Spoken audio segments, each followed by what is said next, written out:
বিহানের মুখ থেকে কম্পাস এবার সত্যিটা জানতে পারলো যে মোহিনী এই ঘটনার সাথে জড়িত আছে। হ্যাঁ বন্ধুরা, এমনটা হতে চলেছে আজকের পর্বে। বিস্তারিত জানতে ভিডিওটিতে লাইক দিয়ে চ্যানেলটিকে সাবস্ক্রাইব করে পুরো ভিডিওটি তোমরা দেখতে থাকো। গল্পের শুরুতে আমরা দেখতে পারবো কম্পাসরা বাড়ি ফিরে চলে আসার সময় হঠাৎ করে কম্পাস থমকে দাঁড়ায় আর বলতে লাগলো, দাঁড়াও দাঁড়াও, আমাকে না আবার সিসিটিভি ফুটেজটা দেখতে হবে। তখনই বিহানের কাকা বলতে লাগলো, কম্পাস কি হয়েছে, কি হয়েছে কম্পাস? কম্পাস তখন বলতে লাগলো, আমি আবার সিসিটিভি ফুটেজটা দেখবো। তখন সেই সিকিউরিটি গার্ডকে ডেকে সিসিটিভি ফুটেজটা আবার দেখার চেষ্টা করো কম্পাস। তখনই কম্পাস দেখতে পায় ওই ডাস্টবিনটা আর বলতে লাগলো, এটা তো একটা মানুষের মতো বড় ডাস্টবিন, এই ডাস্টবিনে তো একজন মানুষকে অনায়াসে ঢুকে ফেলা যায়। আমি কি ভুল করলাম? কম্পাস তখন কান্নাকাটি শুরু করে আর বলতে লাগলো, আমি এত বড় ভুলটা কি করে করতে পারলাম? একটা মানুষকে আমি রক্ষাই করতে না পারলে আমি তার সম্বন্ধে কিছু জেনে আর কি লাভ হবে? তখনই বিহানের কাকা, বিহানের দাদারা সবাই বলতে লাগলো, কম্পাস কি হয়েছে, কি হয়েছে কম্পাস? কেন তুমি এভাবে কথা বলছো? কি হয়েছে আমাদেরকে খুলে বলো। কম্পাস তখন বলতে লাগলো, মাহি, মাহি তুমি দেখো না এই ডাস্টবিনটার পাশ দিয়ে কিন্তু আমরা সবাই যাচ্ছিলাম, কিন্তু আমরা কেউ লক্ষ্য করতে পারিনি এই ডাস্টবিনটা মানুষের সমান উঁচু, আর এই ডাস্টবিনের মধ্যে দিয়ে বিহান স্যারকে ওরা কোথাও নিয়ে গেছে। আমি বুঝতে পারছি অপরাধীরা অত্যন্ত চালাক, আর চালাকি করে ওরা একবার বিহান স্যারকে আমার হাত থেকে নিয়ে গেছে, কিন্তু বারবার ওরা আর এই কাজটা করতে পারবে না, ওদেরকে আমি ধরে ফেলবো। বিহানের কাকা তখন বলতে লাগলো, কম্পাস তুই কি বলছিস? কম্পাস তখন বলতে লাগলো, সত্যি বলছি, তুমি দেখো এই ডাস্টবিনটা আমাদের পাশ দিয়ে কিন্তু নিয়ে যাওয়া হয়েছিল, কিন্তু আমরা সেটা বুঝতে পারিনি।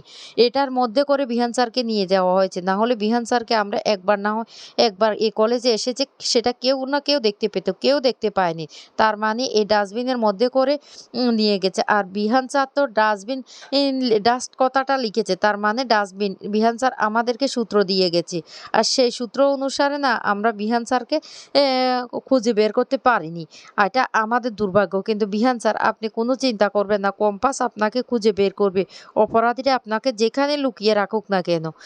এই বলে কম্পাস তখন সেখানে কান্নাকাটি করতে থাকে। মাহি তখন বলতে লাগলো, ছোদ্দা ভাইকে এইভাবে ওরা নিয়ে গেছে, সবটা হয়েছে তোমার জন্য, সবটা কম্পাস তোমার জন্য হয়েছে। তুমি কেন ওই দিন ছোদ্দা ভাইকে কলেজে আসতে দিলে, কেন আসতে দিলে? তখন মাহির বাবা বলতে লাগলো, মাহি, মাহি তুই চুপ কর, তুই এভাবে ওকে কথা বলছিস কেন? কেন ওকে এভাবে কথা বলছিস? আমাদেরকে এক্ষুনি বাড়ি ফিরতে হবে, এদিকে বাড়িতে না তোর জেম্মার অবস্থাও ভালো নেই। তারপরে ওরা সবাই বাড়ি ফিরে আসে, আর বাড়ি ফিরে এসে দেখতে পায় যে ঋতুজা আর অবস্থা খুবই খারাপ। ডাক্তার এসেছে ঋতুজাকে চেক আপ করার জন্য। ডাক্তার দেখে বলতে লাগলো, আপনার না প্রেশারটা অনেকটা বেড়ে গেছে, আপনি যদি না ঘুমোন তাহলে প্রেশারটা কিছুতে কিন্তু আমি কমাতে পারবো না। আমি দীর্ঘদিন ধরে আপনাকে দেখছি। কম্পাস তখন বলতে লাগলো, মা, মা তুমি এমনটা করলে আমি কি করে মনের জোর পাবো? আমি কিভাবে বিহান স্যারকে খুঁজে পাবো? তুমি যদি শক্ত না থাকো তাহলে কি আমি বিহান স্যারকে খুঁজে বের করতে পারবো? বলো, আমি কোন দিকটা সামলাবো? আমি কি তোমাকে সামলাবো না বিহান স্যারকে খুঁজে বের করব? তখন ঋতুজা কম্পাসের মাথায় হাত রেখে বলতে লাগলো, কম্পাস আমি তোকে ভরসা করি, তোকে বিশ্বাস করি, তুই আমার ছেলেটাকে ফিরিয়ে আনতে পারবি। তাই তাই তো আমি এখনো পর্যন্ত মনের জোর নিয়ে বেঁচে আছি। আর আমাদের বাড়ির প্রত্যেকটা ছেলেমেয়ের উপর আমার প্রচণ্ড বিশ্বাস আছে, ওরা ওরা সত্যি আমার ছেলেকে খুঁজে বের করে নিয়ে আসতে পারবে। এদিকে হঠাৎ করে মোহিনী বলতে লাগলো, সত্যি কি বিহান হারিয়ে গেছে, না বিহান নিজে থেকে কোথাও চলে গেছে? কম্পাস তখন প্রচণ্ড রেগে যায়, রেগে গিয়ে বলতে লাগলো, তুমি এটা কি ধরনের কথাবার্তা বলছো? সত্যি যদি বিহান স্যার হারিয়ে যেত তাহলে ওর ঘড়িটা পড়ে থাকতো না, আর ও এইভাবে ওর দেওয়ালে ডাস্ট লিখতো না। এটা আমার মনে হচ্ছে অনেক বড় চক্রান্ত হয়েছে, আর এই চক্রান্তটা কে করেছে সেটাও আমি জানি। এবার অপরাধীদেরকে একে একে ধরার পালা। আমি বুঝতে পারছি এটা অনেক বড় চক্রান্ত করা হয়েছে, এমন বিহান স্যারকে সরিয়ে ফেলার জন্য। আর বিহান স্যারকে কোথায় লুকিয়ে রেখেছে সেটাও এবার আমি খুঁজে বের করব। তখন ডাক্তারবাবু বলতে লাগলো, ম্যাডাম, ম্যাডাম আপনি প্লিজ দয়া করে একটু ঘুমিয়ে পড়ুন, আপনার না এখন ঘুমানোর দরকার। কম্পাস তখন বলতে লাগলো, মা তুমি কোনো চিন্তা করো না, আমি বলছি তো, তুমি ঘুমিয়ে পড়ো, ও আমি বিহান স্যারকে খুঁজে বের করে নিয়ে আসবো। তুমি তুমি এইটুকু বিশ্বাস অন্ততপক্ষে আমার উপর রাখতে পারবে। এরপরে কম্পাস হঠাৎ করে মোহিনীর দিকে তাকিয়ে থাকে। মোহিনী তখন ভয় পেয়ে যায়। মোহিনী তখন বলতে লাগলো, কি ব্যাপার? কম্পাস এভাবে আমার দিকে তাকিয়ে আছে কেন? এরপরে কম্পাস মোহিনীর হাত ধরে মোহিনীকে বলতে লাগলো, তোমার সাথে আমার কথা আছে, এইদিকে এসো। এই বলে মোহিনীর হাত ধরে টানতে টানতে নিয়ে যেতে লাগে। আর মোহিনী তখন বলতে লাগলো, কম্পাস, কম্পাস তুমি কি করতে চাইছো, কি করতে চাইছো? তুমি আমাকে বলো, আমাকে কোথায় নিয়ে যাচ্ছ? কম্পাস তখন বলতে লাগলো, একদম চুপ, একদম চুপ, তুমি কোনো কথাই বলবে না। অন্যদিকে ঋতুজাকে ঘুমের ইঞ্জেকশনটা দিয়ে দেওয়া হয় আর ঋতুজাকে ডাক্তারবাবু তখন বলতে লাগলো, আপনি এতটা টেনশন করবেন না, দেখবেন আপনার ছেলে ঠিকভাবে বাড়িতে ফিরে আসবে। আপনি এ নিয়ে একদম টেনশন করবেন না। এদিকে কম্পাস সেই এই মোহিনীকে টেনে নিয়ে এসে বলতে লাগলো, বিহান স্যার কোথায়, তাড়াতাড়ি বলে দাও। তখনই মোহিনী বলতে লাগলো, কি বলছো কম্পাস, বিহান কোথায়, আমি কি করে জানবো, বলো আমি কি করে জানবো। কম্পাস তখন বলতে লাগলো, আমার কাছ থেকে কোনো মিথ্যে লুকোবে না। তখন সেখানে প্রীতা চলে আসে। প্রীতা এসে বলতে লাগলো, কম্পাস আমারও না ওই মোহিনীকে সন্দেহ হয়। ও যে যবে থেকে আমাদের এ বাড়িতে এসেছে তবে থেকেই কিন্তু আমাদের পরিবারে একটার পর একটা ঘটনা ঘটে যাচ্ছে। ওকে আমি এক চুলও বিশ্বাস করি না।